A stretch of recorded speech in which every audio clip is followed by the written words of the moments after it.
Hello, everyone. It's Nate Levice with Judge Tira again, back in the podcast studio at Benchmark Studios. I'm excited today.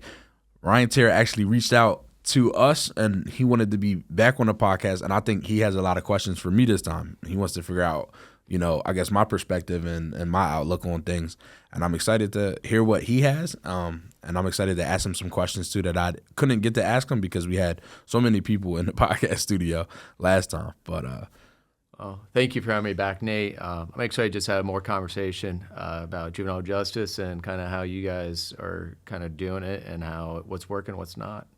All right, cool.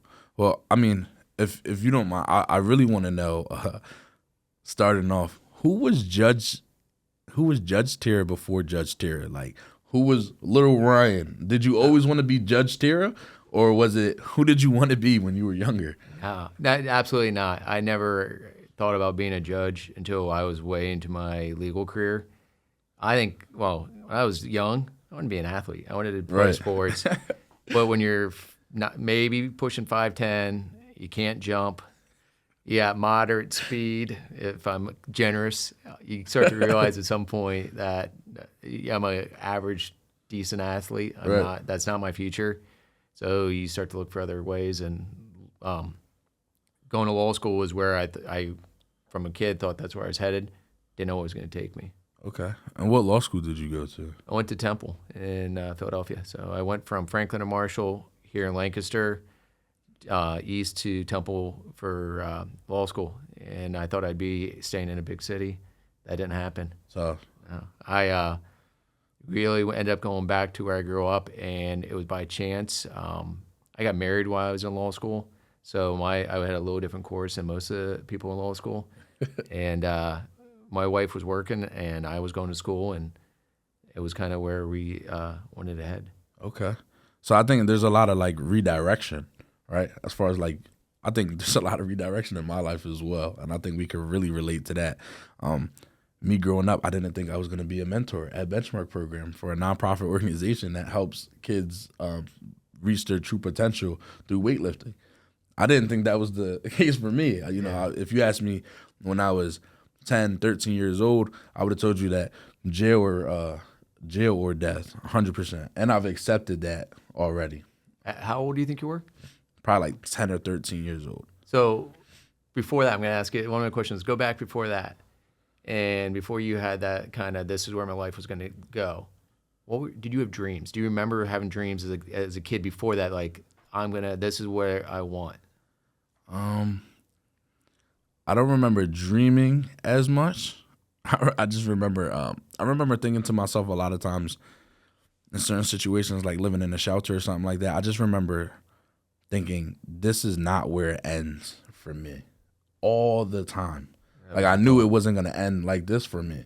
Yeah. So being hungry or whatever the case may be, I was like, this is not how my story ends for sure. But then something clicked, or something, not in a good way, something happened that you thought by age 12, you're going to end up in jail or you're going to end up dead. Right. So but by that time, in that stage of my life, I was more or less I was, that's, quote unquote, I jumped off the porch. That's when I started getting into the stuff I was getting into. And then understanding okay, if we look at everyone that did this, I wasn't a dumb kid. So when I looked at everyone that did this, I knew what their outcome was. Yeah. And I didn't think I was better than any of them. So I just learned to accept it. That was going to be the same path. Yeah, 100%. 100%. And that's what I always wonder, because I had a guy who, in adult court, told me when I had to sentence him. And we had this conversation, and when you say that about either going to die or in jail, he literally said he thought he would never make it to 21. Yeah. He thought, and the idea of him making it to 30, he and his friends, he said, I never thought I'd ever be here. And he was talking to me because he'd now gotten to the place where he cleaned his life up. Unfortunately, I had to sentence him because the crime had already been a couple years before that. And in the interim, he cleaned up his life. And it was one of the coolest conversations I hear him tell me about, he finally had this realization, he just, unfortunately, had this, what you said, this is where everybody else, this is the path that happened with my friends. Right. It's going for me. I can tell you now, I'm glad to say that after probation or state parole put him back in for a little bit. He's out. He's doing well. But that mindset, it just threw me. The idea that he was like, he assumed he wouldn't be 35 years old. And now he's 35 and he's being like an unpaid mentor is what he's literally, he spends a lot of time, he sees people kind of stumbling and he kind of comes alongside them. Yeah. So it's kind of cool to see that, but like it threw me back when you said that. Like it makes me like wonder how that comes about, like at that early age that you get to that like thought. Yeah, I think you know, just accepting reality of like how you're living, I think that just comes with that. And I also think that, you know, you got to kind of cultivate a mentality of like, how do you work through these certain circumstances and adversities that we face? Like, and I knew that me getting through those things was one of the problems was I needed money. Yeah. Right. To do a lot of the things, right. To get food, to get clothes. When you're in school, clothes is super important. What's on your feet? Shoes, what kind of shoes you got on your feet? That's super important when you're in school. And you didn't want to get made fun of in school. So, and I knew my parents didn't have the money to get me the shoes that I wanted, so I had to go figure it out myself, right? So I think we're faced with challenges that kind of push us to do different things and figure it out. So like it was more or less like, all right, obviously like the circumstances and adversity you faced growing up was a lot different from what I faced. Yeah. But the truth is, you faced adversity, but the people and the networking that you were equipped with, I didn't have the same thing. I just think about, I was starting at a different base. Right. And I try to keep that in mind and recognize that like I was blessed in a lot of ways that I didn't have to, like you're worried about some basics, and I knew I had that. Yeah. I knew my parents. I might argue with them over like, oh, I want this type of shoe, which is more expensive. Right. But I knew I had a little bit higher starting level from what they were able to provide me. Yeah. So I think about that, and that's the reason I try and make sure I understand that, and I don't miss that when I'm working with people. Yeah. The understanding that we're not like, unfortunately, some people are not don't have that support base. But the truth is, I think honestly, like I'm blessed myself though. Yeah. To understand like how it feels. You know, honestly, people be like, you know, how does it feel like, you know, coming out of like where I came out of, and if you look at you know, like sometimes it doesn't match the vision, right? Reality doesn't match the vision, right? So my reality at that time, if you look at where I was coming from, you wouldn't think that I would be where I'm at now, right?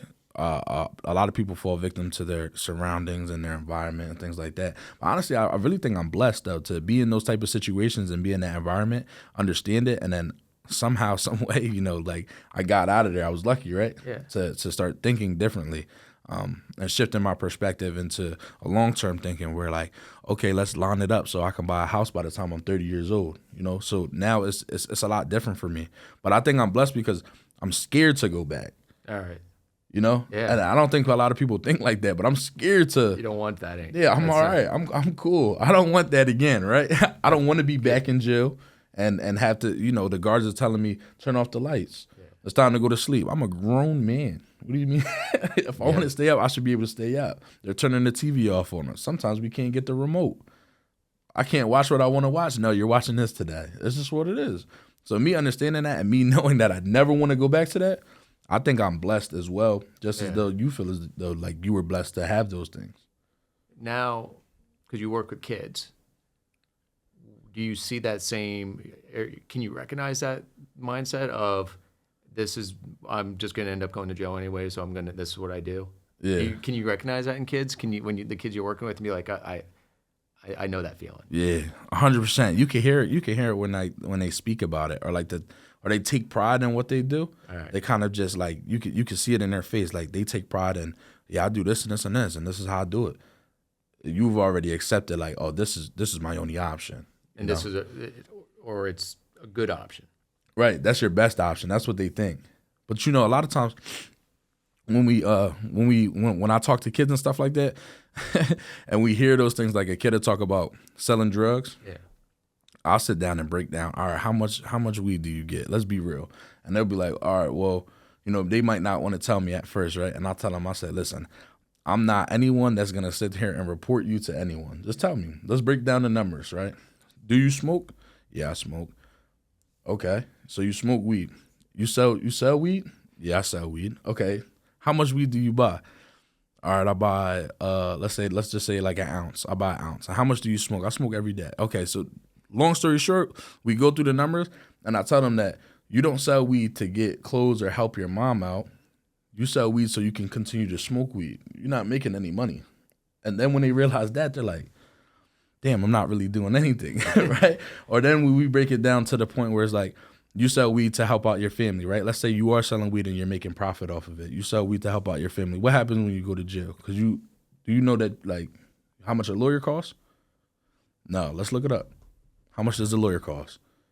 Let's look up. How much does it cost when you go to jail? Like, how much is the commissary? So now you used to sell weed to help out your mom, but now what are you doing to your mom because you're in jail? Now you become a burden. You become more money. Now she has to pay for a lawyer. She has to put money on your books. You know you're gonna get caught. Do you think you're gonna outsmart everyone, or you think you know? So just to having those real life conversations with them, and so you can pick up on it, and you know that's easy, the mindset. Yeah. Is there a bit of I don't want to say pride, but there's a bit of I'm cool if I'm the guy who is running the drugs, and I'm the guy who can get a gun. Is there a bit of rep that comes with it, and that's enticing? Is that part of it also? 100%. It's the status. That's what I was trying to figure out. Yeah. I think sometimes I'm like, is it survival? Is it status? Status. Because I think every kid wants attention, right? And it may be good attention, maybe bad attention. You ain't they getting it at home. They're not getting it at home, right? And they most likely not getting it at home. So exactly what you think is exactly what it is. They get status, and with that status, comes with I have a gun. You know I have a gun. You're not gonna mess around with me. All right. But then everyone knows, like, yo, he has a gun, and then everyone knows, like, all right, don't mess around with him. And then when you get into your first shootout, or whatever the case may be, it becomes, yo, he's going to shoot his gun. Now it's I have a gun to he's going to actually shoot his gun. So now, like, really don't mess with him. And that's what it becomes. Then how do you, once you get to that status and that mindset, working in your job now, how do you start to flip that around to, like, tell them, like, yeah, you have a gun, you're willing to use it. Eventually, it's going to end poorly. Right. Like, how do you get them to start to come around to, like, being willing to give up that status? Yeah, a lot of it is just honestly just asking questions so that they come to the conclusion that it's not worth shooting someone. Yeah. Right. So I don't think kids understand. Right. We talk about short term thinking versus long term thinking. They don't understand the ripple effect that shooting someone has on the community, doesn't have on the family, doesn't have on your family. They just think, like, this is the problem. He needs to go. This is what it is. This is my option. That's the reason, to me, I guess I had enough fear of going to jail as a kid. Right. Like, I couldn't even fathom the idea of killing someone, and the idea that knowing that even if I killed the person that's a problem, next day I was going to have bigger problems. So did you ever do something that was like could have possibly put you in jail? Like, did you steal something from the corner store one time, or? Well, like, I got in some trouble like 8th, 9th grade. I think I joked about it last time I was here. But nothing that I thought would ever land me in, like, the idea of going away. Like, I always thought there's a line. Like, I'm not going to do something that's going to put me in jail. Okay. I always had a fear, right, of that idea. So, watch. So did you that fear, right? But if you were put in, if you did something to land yourself in jail, yeah. Do you think, like, how do you think, like, that fear would have obviously had to have went away? Going away? Yeah, or would you have been fearful in jail? I don't know. I do think I'm pretty good at surviving, handling adversity, that type of stuff. But right. I don't know. That's not a thing I've ever had to do. The only time I've been in jails is as a visitor, and as going in, and I know that the sound of that door locking behind you and not being able to open a door and being kind of feeling stuck at times. I just can't, like, to me, I still have that to today. Like, I have no interest in doing anything that's going to get me close to that line. 100%. Yeah. And, like, but I think I'm also gotten older. And I think naturally as you get older, you start to have, like, all right, you're a little bit more cautious. Right. But I'm just saying, when I was younger, like, I think it partially is, like, for me to turn some of the stupid young kid behavior I had was I love playing sports so much, and I had it taken away from me for a month. And that was sort of like that's, and even then I still didn't immediately open my eyes. I continued to kind of push it. Right. And then I got a second warning and said, this is it. Like, this is your chance. Like, either you're going to lose it, or you're going to change what you're doing. Right. And I think, so look, I'll tell you, I think everyone has a fear of going to jail. Yeah. Like, that's a real fear, especially when you're a young kid and you're like, I don't ever want to go to jail. That's a bad place, right? It's the ultimate timeout, right? But I'll tell you what happened to me, and I think this happens to most kids. I got locked up for assault and robbery. I went to jail. They came into the school. They came into Burley Academy. They called me up to the office and they locked me up. Right? Yeah. They took me down, and the only thing I was thinking when I was doing my fingerprints and taking my pictures and stuff, right, for jail, I was just thinking, as soon as I walk in here, the first kid that I see, the first person I'm gonna see, I'm gonna punch them in the face, just to let everyone know. Mode. Right, I'm gonna let everyone know in this pod that I'm not here because I'm scared, or I'm letting everyone know I'm in here and I will beat you up. As soon as I walked in there, all my friends were in there. So now, the fear of going to jail wasn't bad. Done. Now I'm not scared to go to jail. All right. I wonder because I see people, juveniles and adults in court, who are repeat. It's like, all right, you got out 6 months ago and now you're back here with a new matter, and you're facing more jail time, and you just don't seem phased. And that's really, like, as an adult, and be it someone who's just a repeat substance user, drunk driver, like, they're gonna go back in, and they just don't seem like all that phased. Do you think that's the difference, though? Do you think the difference is, like, you talked about when you got sports taken away from you for a month, and that kind of bothered you, and you were like, all right, like, I need to kind of clean up my act. You didn't get it right away, no. But do you think that was, like, the difference? Like, there was nothing. I wasn't really involved in a lot when I was younger, so there was no, like, what were you going to take away from me? I didn't have anything. And that's something you said last time. You use a phrase, and I think that's something I want to use is with kids. It's expansion, or exposure equals expansion. 100%. And that's what I think we need to try to aim for kids, to give them something right. That's worth them, like, saying, I don't want to lose. I want this. And so I when we work with kids, a lot of times I ask them what they like to do. Yeah. If it's sports, it's music, arts, whatever, to try to get them something that they're invested in, so they don't want to lose it. Right.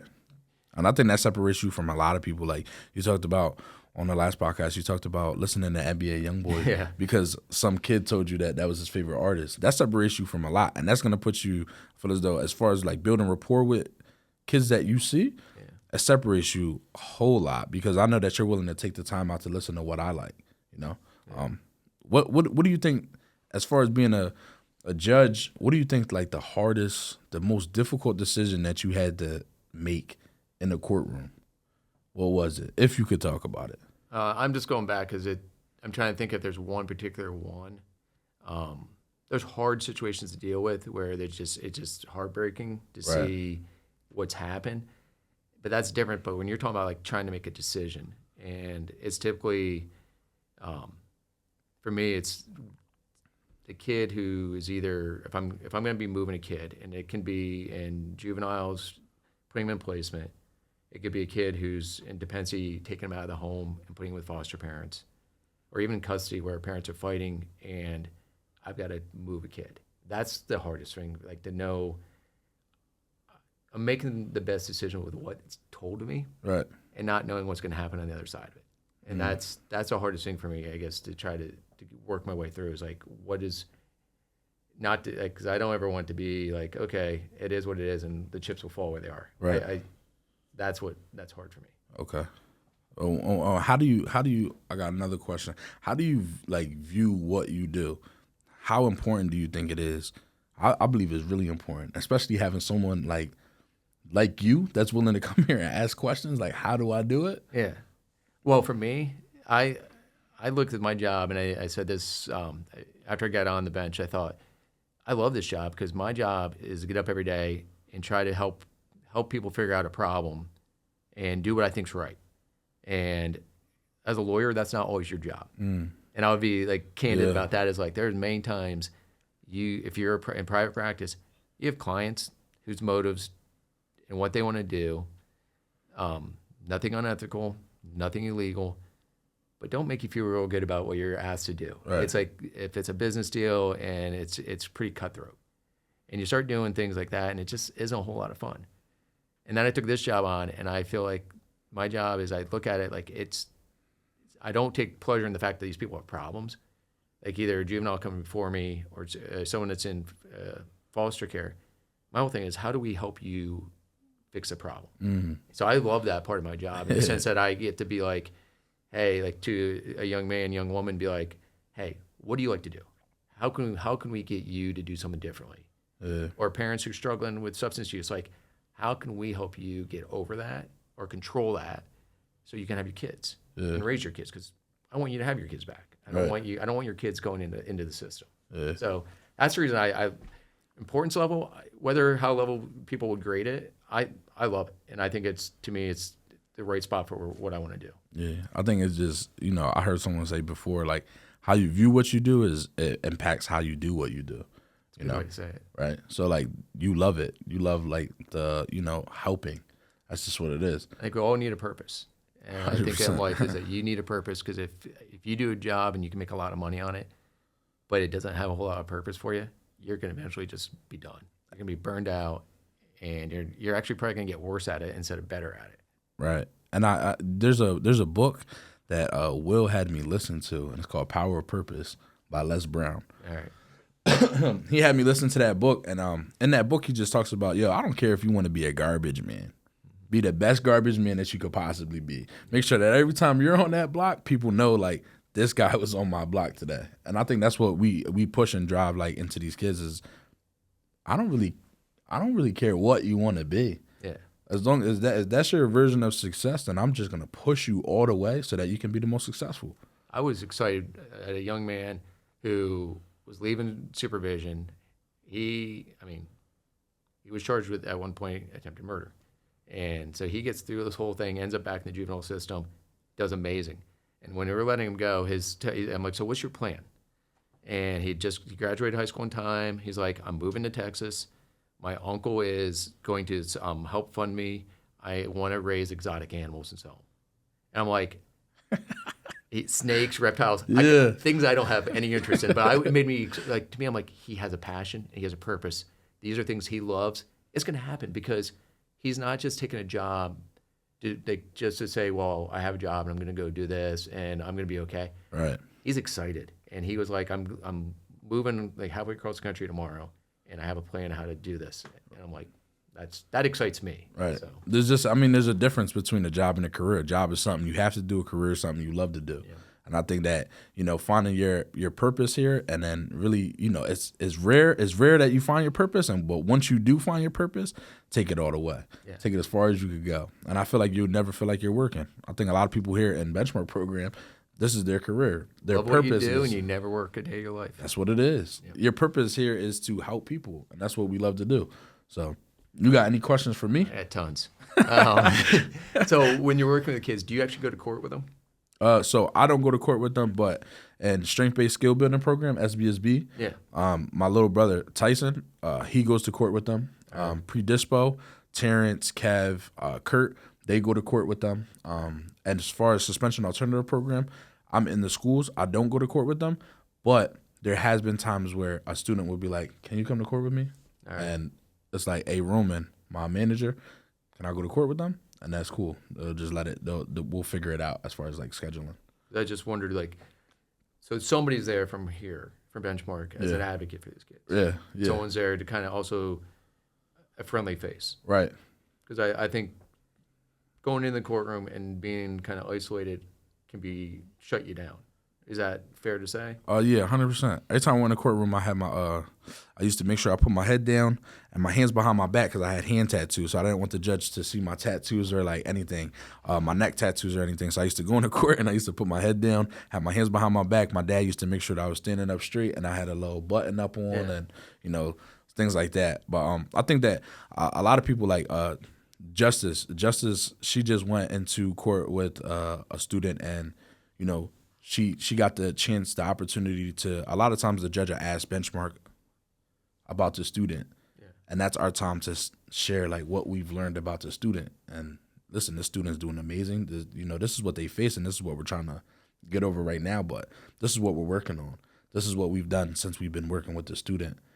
Just shed a different light of, so many times you hear just bad. Exactly. It's like there's some good things in there as well.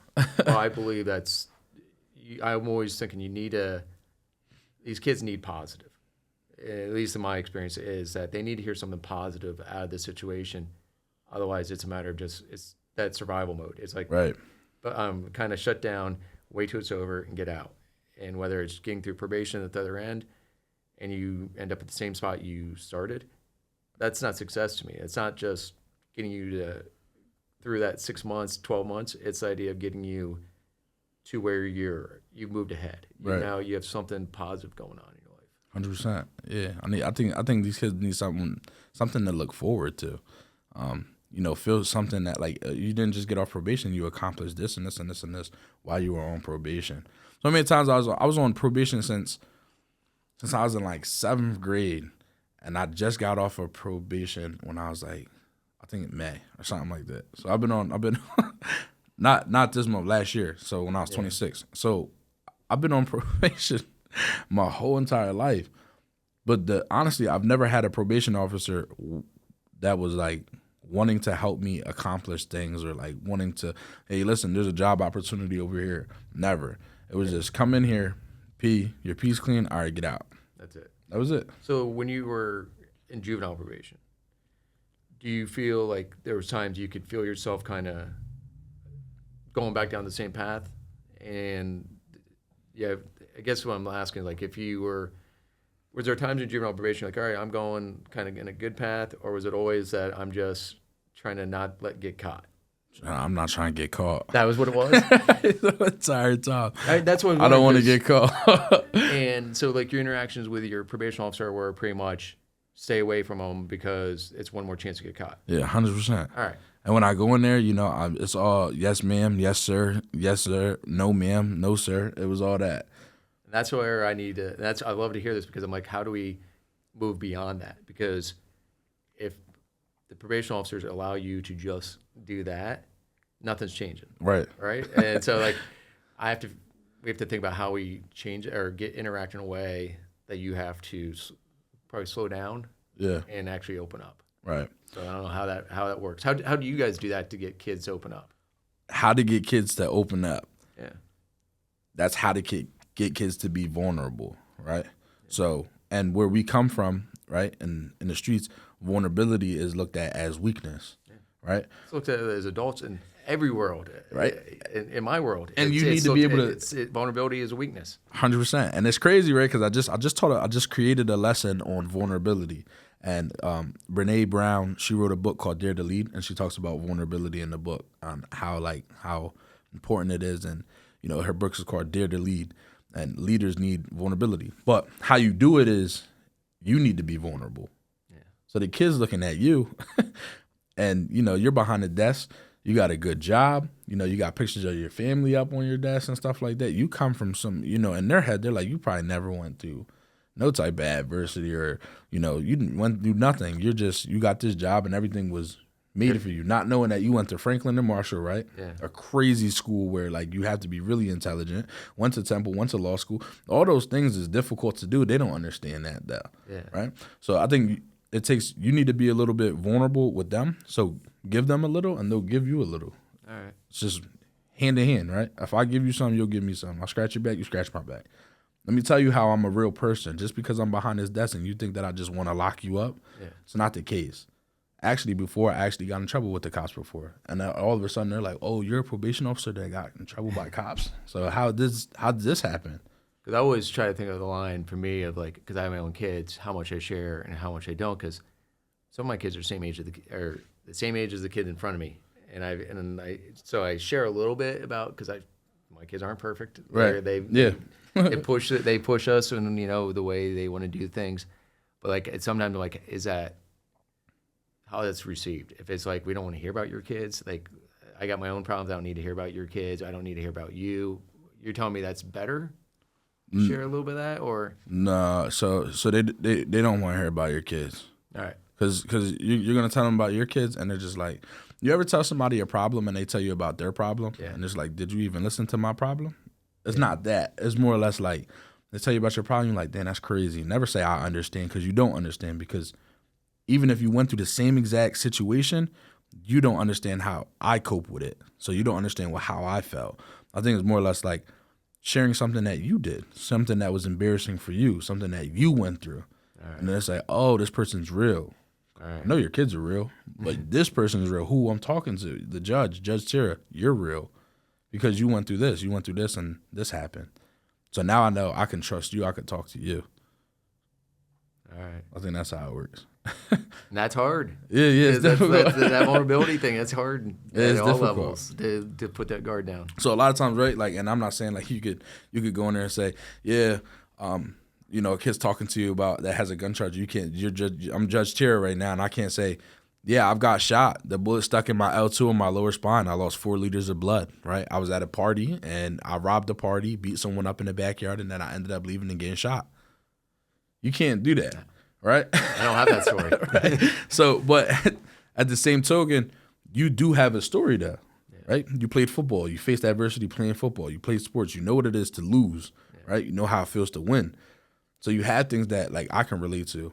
If you talk about you played football, you might be able to talk about a time where you played football and you got benched or something like that happened, or you had to work harder than everyone else because you were short, you had moderate speaking, right? Not so bad. I had to think ahead. Right. So you had to really like plan of how I'm going to become a starter, right? And that was some adversity you faced. So I think just being authentic, being who you are, and sharing your story like that speaks volume to people. We preach authenticity all the time. Authenticity and being vulnerable. Being you. You do have a story. You went through tough things. You went to Franklin and Marshall. You went to Temple. Like, just because you went to those schools doesn't mean your life is picture perfect, right? You were blessed to have sneakers as a kid. You were blessed to have your mom and your dad in your life. But like, talk about how impactful that coach was, your football coach, that you talked about on the first podcast. How hard he pushed you, how hard he rode you, like so that you can become better. So understanding that and then relaying that to the kid is like, I'm gonna be how my coach was to me. I'm gonna be that in your life. So I understand that it's coming from a good place because I only want you to be successful. That's good because you immediately put a kid in my mind who I can relate that story to, who's driving me crazy because he just like the potential's high, right? But his resistance to everything is real high. So yeah, I think some kids need to be broken down too. Like they got all these walls up, and it takes forever. Mm-hmm. You know, it takes forever for someone.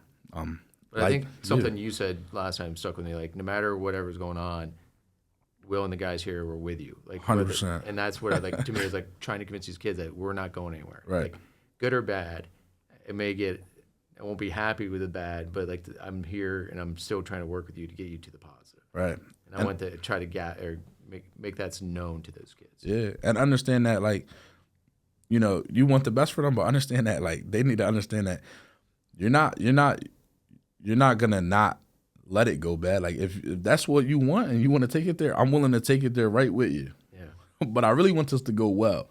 So please let this go well. Yeah. But if you don't want this to go well, I can't really do nothing for you, and we can take it there to be bad.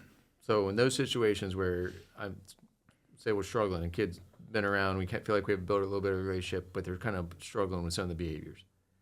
I've tried to be straight with them, saying like either X, Y, and Z are going to happen, or we're going to talk about placement next time.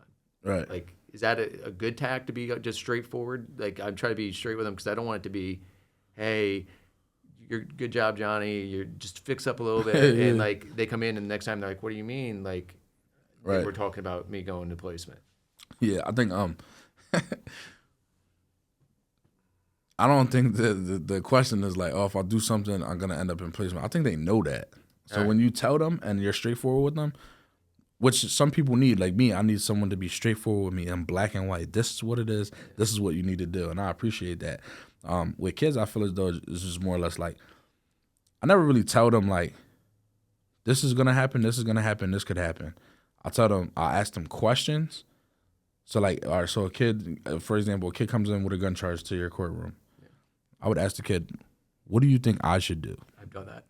Right? I was like, what would you do in my spot? Like, And that's what it is. Because it's a kid who I've seen before. I wouldn't do that in the first time I've seen him. You're right. I've done it with kids who I'm like, what? Since the last time we've been here and you've done this stuff, what do you expect me? The third time I'm seeing you. What do you expect they're going to ask me to do? And I'll get them to say before anyone else says, what do you think they're going to ask me to do? Send me away. All right, I don't want to do that. So let's talk about what we're going to do. Exactly. And I think it's just more or less just framing the question so that they come to the conclusion themselves. Yeah. Not really telling them this is this, right? So even when we teach lessons, we don't teach the lessons and we say, first we're going to play a game, first we're going to do this, and then we're going to do this. It's more or less like, all right, listen, do y'all guys, we play a game called Mafia, right? So do you guys want to do the lesson first or do you want to do Mafia first? Just making them feel like they're in control and empowered, empowering them, right? So then they're more willing to do what is asked of them, right? So if they say, oh, we want to play the game first and then we'll play Mafia, okay. I'm sorry, we want to play Mafia and then we want to do the lesson. They're more willing to now participate during the lesson because they felt as though they picked they right? had the choice. What it was. So when you talk to them and he's asking them questions, it's like, all right, well, these are the options, right? Yeah. So what do you really want to do? Where do we go? Where do you want to go with this? Right. Then it's like, well, I guess you're going to send me away, Judge Tira. That's just what it has to be. And that's I've had some good occasions where kids have come back and said, I didn't think I needed to stay. I didn't think I needed to go. But like, thankful that they went. Yeah. And I don't like doing it but I'm like, sometimes the temperatures are too hot in the community and where they're at and what they're doing is one step away from them getting seriously hurt. And it's like, you're not hearing anybody in the community. You're running full speed and whatever's the driver, it's like, you've got 4 charges in the last 4 weeks. Right. They're all dangerous. Like we can't continue this. And I think this, and this might sound crazy to everybody that's watching, but one of the best things that ever happened in my life was moving to Coatesville, completely out of Lancaster and playing football. So, jail is jail, but completely removing someone from their environment, giving them the time and opportunity to think about like things they've done, because you're thinking 100%. You're thinking whether you're thinking of how not to get caught next time, or you're thinking of maybe I'm a bad criminal, I should stop. And a lot of the times, those are the conversations I had with myself. But honestly, I really think that sometimes it's beneficial to take someone out of that environment and put them somewhere else so they have time to reflect on what's going on. Now, inside the jail, I think that's where like the work can really be done. That's one of the things that we talk about is like the goal of placement is not to sit you somewhere. Right. It's to get you somewhere where you can hear the treatment and engage in it. And it's trying to get the kids to realize that it's not, don't just try to wait it out. Like it's not like go in, I'm going to be there 3 to 6 months, I'll come home and I got through it. No, I want you to engage. You'll set the time when you come home based on when you engage. Right. But trying to get that across to kids, and like this is not, and I try to explain it like this is not an adult court where I send you away for 1 to 2 years and you do your time and you come home. Mm-hmm. This is you go there and we come back every 3 months until you've engaged and done what you're supposed to, and hopefully that's as short as possible. Yeah, and I think that a lot of kids are surprised that like, they're so surprised that like I didn't want to give it a chance, I don't want to give it a chance, and then when they do, they're like, oh, this is actually not bad. And I expect, and I almost surprised if I don't get the report after the first time they went to placement, that the first 2 to 4 weeks were awful. They didn't listen, they didn't want to engage, they didn't do anything. That's human nature. Right. I didn't want to do this in the first place. I didn't want to be here. Right. And eventually, something gets you to give in a little bit, and you start to participate. And then also, typically, as report as well, the last few weeks they've turned. They've kind of been more open. They're willing to participate in the group stuff. They're willing to do this. Right. I try to let them know, like, all right, I get that. Yeah. That's not I'm not mad because the first 2 weeks that you were difficult, because I get it. That's away from home. I wouldn't be real happy either. But, right. Yeah, I think a lot of times, like, if you take them out that environment, put them in there, like you're saying, and then you need to engage and participate to do something to get up out of here. That's perfect. Benchmark goes into detention centers and they play basketball, teach lessons, things like that. And then after that, most likely you're going to get referred to SBSB program, strength-based skill building program, or pre-dispo. So now you're working with us in here. And now we're from there to here. Yeah, we see you again. Guess what? We're here. Guess what? We're in your school too. That's one of my goals is to be able to we don't have that structure Right. in our county. We don't have a detention center in our county. So our kids, if they get in detention, are out of county, hours away. Dang. So that's one of my That's struggles. difficult. Is I don't want kids in detention, but if they're going to be in detention, I like to have them in my backyard, Right. so the probation officers can be there and go and meet with like you Mm-hmm. are doing with them, because I think we'll use this that they are the most raw. Right. And they're in detention because it is whatever happened just happened. Yeah. And you get to meet with them right then and there, and you start to have that conversation with them. Yeah. That's what I'd like to be able to do with the kids. Well, we have, but unfortunately, a lot of times if they're in detention, we're seeing them like minimally. I mean, we're doing the best we can, but we can't be traveling 3 hours one way to see a kid. That's crazy. 3 hours is far. Yeah, That's it's far. not a great setup, but that's we're working on it, and there's a chance we'll have it solved, or not solved. We'll have a better system by the end of the year. Yeah. Because solved would be we didn't need the detention center. But I don't know. Right. That's we'll get there. Yeah. But, so with working, do you work a lot with probation officers in Lancaster? Like, do you work like as like, I guess I wouldn't say as a team, but like both on the same side of things, kind of work with a kid, or do you feel like they're just kind of their own thing? Benchmark works right next to probation officers, right beside them. All right. Side by side. So they know, you ask my little brother, if you bring up a kid, he knows their probation officer. All right. Like that. And he can tell you like the requirements of what they need to do to get off probation, what they need to like if they need to write a letter, how much their court like restitution is, and all that. He can tell you everything. Do you guys feel that there's stuff that you guys do that you wish the probation officers were doing with the kids? Like you're like, why are we the only ones doing this? Yeah, 100%. And I think hopefully they don't get mad or upset, but because I don't work directly with probation officers, so I say what I want. But I think a lot of it is just if you don't like your job, then don't work there. Yeah. You know, like if you're upset because you have to see kids, maybe that's not your calling. Maybe that's not your purpose, right? Yeah. And it's not the kid's fault. Like, well, it's the kid's fault he's on probation, but it's not his fault that he was assigned to you. That you got this job. Yeah. Right? So if this is your line of work, you know, just be happy that you're here. Be happy to see the kids. Be happy to work with the kids. Show them that it's genuine and you really want the best for them. So many times I go into probation like when I was on probation, I meet my new probation officer, and off rip, they read all the things that I can't do. Yeah. Right? And then they look at me and say, "You got any questions? All right, bye. That's See you in 2 weeks." I'm looking at like, damn. Yeah. He's not your ally. Yeah, right? So, you know, just be a little bit more genuine. I think Benchmark really prides themselves on, like, I don't care what your background is. I don't care where you come from. I don't care what you did. Usually, you know, like, sometimes we don't even read, like, what the kid is on, like, or has these charges for. Is the kid's going to tell me. He'll share it with Eventually. and he'll tell you the full story. Yeah, and 100%. And even if we do read those, we still don't tell them, like, I know you're on probation for this. You're going to tell me eventually. You're going to open up and you're going to be like, yeah, I got caught with. Yeah. And then we can move from there. But I'm not going to sit there and air your business out and act like I know you. I don't know you. I don't know what happened. So tell me. Get the full story. Yeah. Yeah. Because that's what I'm trying to think, because we don't have a benchmark.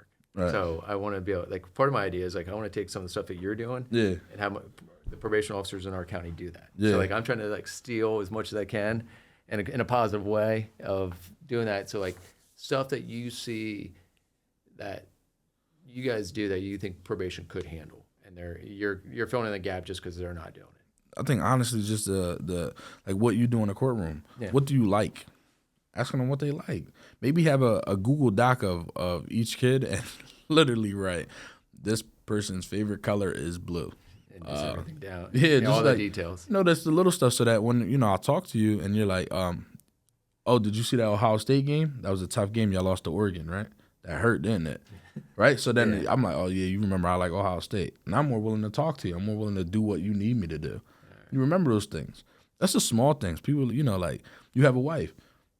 I'm sure that when you pay attention to detail, she loves that about you, right? Like, so it's the small things, like, even with anybody, you know, you're really paying attention to who I am and what I like. So you have all the money in the world to create something for kids that are in the juvenile justice. What do you do? create a benchmark program everywhere in the world. All right, that's great to know. You'll replicate that. This works. It does. This and works. That's what I'm trying to figure out. Like, what I want to know from someone that's in the business. Like, what is it that we can replicate? This works, and I think we have a solid idea of how it works. But I think the big question mark is, how do you get a Nate? How do you get a Tyson?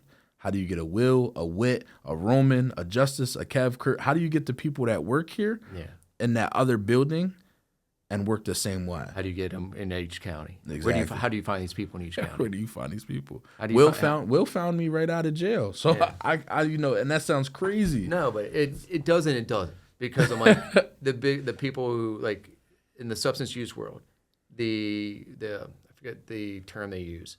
There's a title for someone like that works in that field, and most of them have, it's like a recovery specialist. Yeah.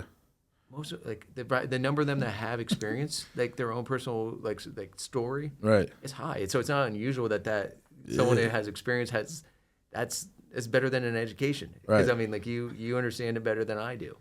So I think I'll be honest with you, right? I've never told anyone this. I think the people that you find are the people that don't have degrees. I think that people that, most of the people that have degrees, like and I'm not saying cancel, when they put their application in, oh, you went to college? No, right? I'm not saying that. But what I'm saying is people that like think they can read a book and then put me in a book, like, oh, now I know how to work with Nate because I read this book. It's not how it works, Not because you went to college and you did sociology and psychology and you think you know how I work. You don't. You didn't just read a book and figure out how to work with me. You actually have to do the work and care. So it goes back to the idea, like, education is great, but if you don't have, this isn't some controlled experiment. This isn't like something, this is real. You have to interact with people. Yeah. And so, like, because I know the smartest, like, people that, like, went to college and got degrees, and then, I hear them try to talk to a kid, and I'm like, you're missing one thing. All you got to do is say this, and then relationship is going to be open and on track to doing great things, but you don't know to say that. Yeah. So then that comes more from experience, you think? Mm-hmm. I think it comes more from experience and just caring. Like, you got to find people that really care, I think it's absolutely right. I think I think about that all the time. It's about, I always say, slowing down, because if you slow down and you start to interact, that's a sign of that you're listening to someone, you're caring about what's going on. Right. When we're fast and we're just fixing a problem, we're not fixing it. We're just slapping Band-Aids on it. Yeah. Slapping Band-Aids on it. And I think people that really, like, do the work, either, they don't have to, it's like I said, they don't have to come straight from, Will doesn't come from how I grew up at all. But me and Will done the most work together. And that's because he genuinely cares. He genuinely listened. He actively listened when we sat and talked. And he wanted me to be successful. I didn't understand why. Yeah. At the time, I didn't understand why. He seen something in me that I didn't see in myself, though. Now I'm on a podcast with a judge that I probably would have been in front of when I was younger, And it's crazy. Yeah. Right? But he's seen this for me before I seen it for myself. His mom sends me research papers, and I read research papers and stuff like that. Like, I never knew that I was going to be doing stuff like that. I never knew. I thought that stuff was interesting. Yeah. But it is.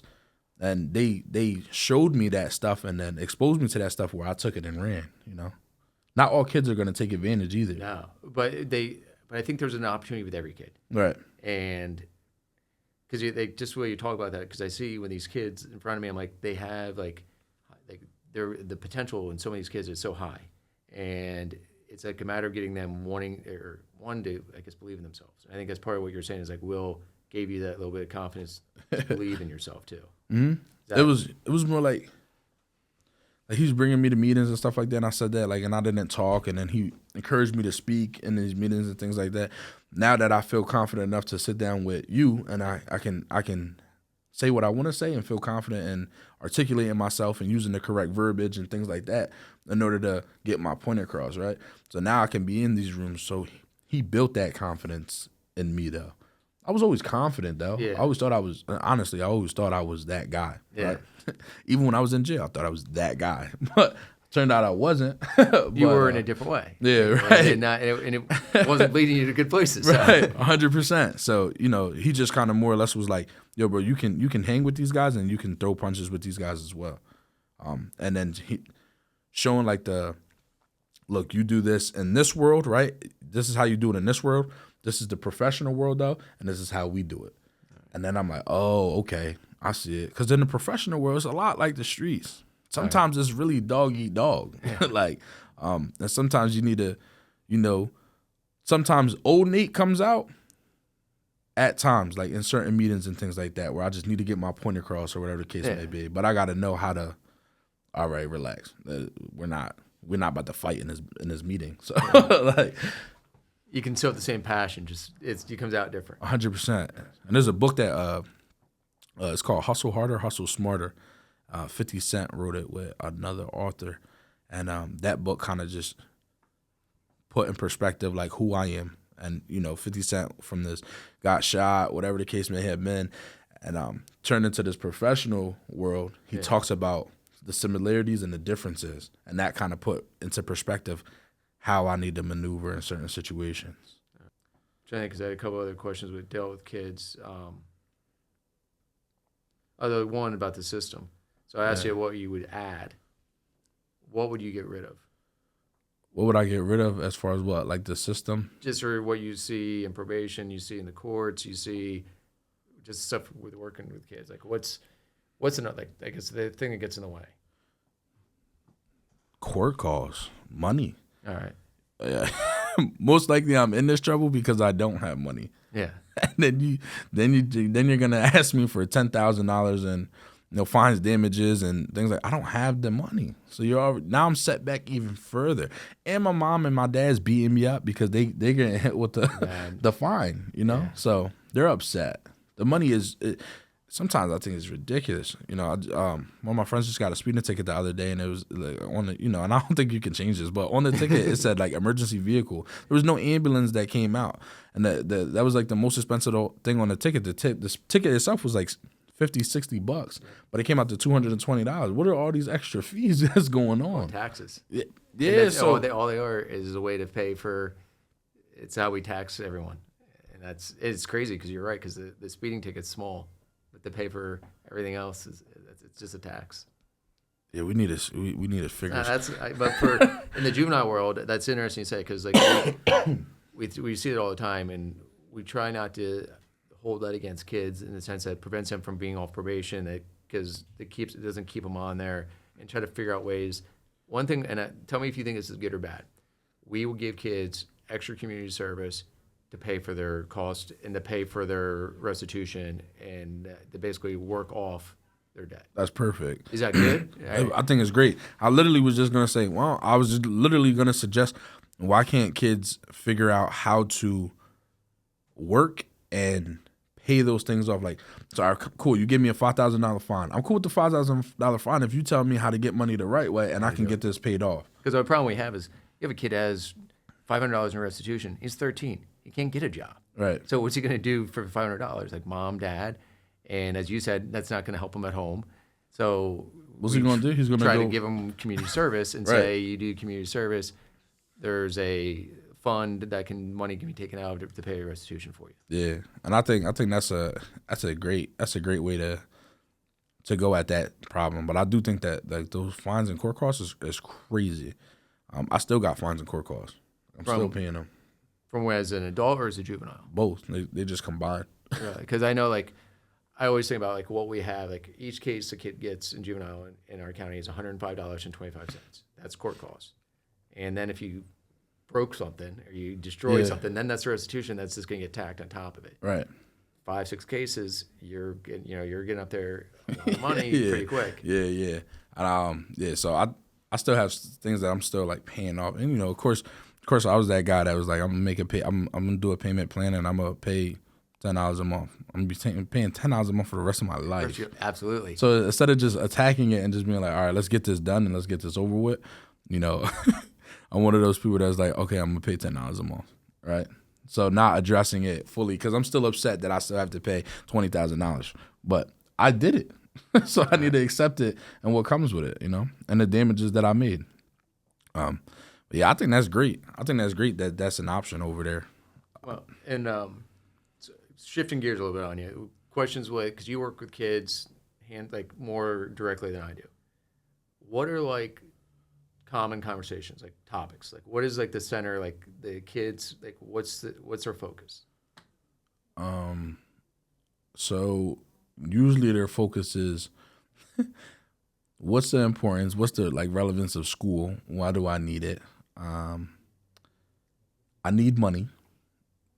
And a lot of times is the like living situations at home. Right. So like whether it's a bad relationship with the mom or the dad or things like that. Those are the main topics though. I need money. I hate school, and my living situation is horrible.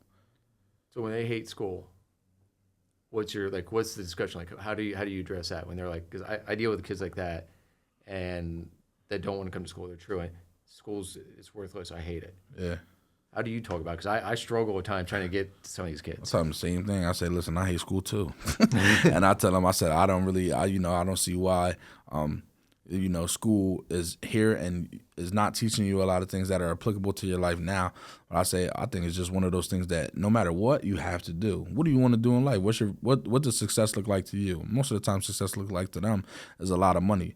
And there's a statistic that says most millionaires are college graduates. So guess what, buddy? If that's your version of success, you need school. I've tried to do that with kids to show like every step of the way from a no high school diploma to a GED to a high school diploma, and just the amount, like the average wage. You can show that to kids. Yeah. I gave it to a kid. I think she threw it away before she even looked at it. I'm like, what? I guess all she talked about was how she wanted money, and she just wanted money and all this stuff. So I just came back in next to myself. I said, so this is what school means. Right. I couldn't get her to even look at it. I think the conversation then needs to shift into a lot of people like to complain and don't want to do anything about their situation. Are you one of those people? All right. I didn't pull that one, but that's a good one to try on that, because that was. So if you're one of those people, don't waste my time. I'm not going to waste your time. If you don't want to know how to make money, I'm sitting here telling you I'm successful. I make a decent amount of money, right? I'm sitting here trying to tell you how to make money. If you don't care about that, are you one of those people that are just going to sit here and complain to me? And then I'm trying to help you, and you don't want to do anything about your situation? If that's the case, then that's fine, because I won't help you. So you're coming to me when you need help. I think we got to wrap up already. Yeah, I think it's over with. I appreciate you for coming out here again, and I think some of the questions are great questions. And anytime you ever have a question, you can always reach out and just ask me. I love to keep this conversation going. 100%. So if you have me back, I'll come back again. I appreciate you. Thanks, Nate. All right, see you, boss.